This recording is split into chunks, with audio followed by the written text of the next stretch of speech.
झुकेगा नहीं साला, झुकेगा नहीं साला, झुकेगा नहीं साला, जय भीम वाला,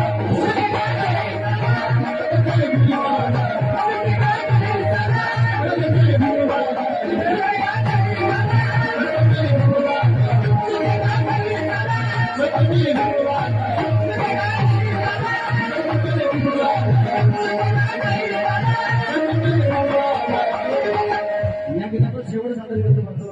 माझ्याची इच्छा आहे की यानंतर मी एक रमाई गावी आणि त्यानंतर बरेच कलावंत, माझा लहान भाऊ महाराष्ट्राचा सुप्रसिद्ध गायक उभरता सीताराम, आंबेडकरी चळवळीतील उमेश कुमार वागडे सुद्धा इथे आलेले आहेत आणि बरेच कलावंत इथे आले. सर्वांची गाणी भावी अशी माझी इच्छा आहे. शेवटचं गाणं सादर करतो म्हणतो.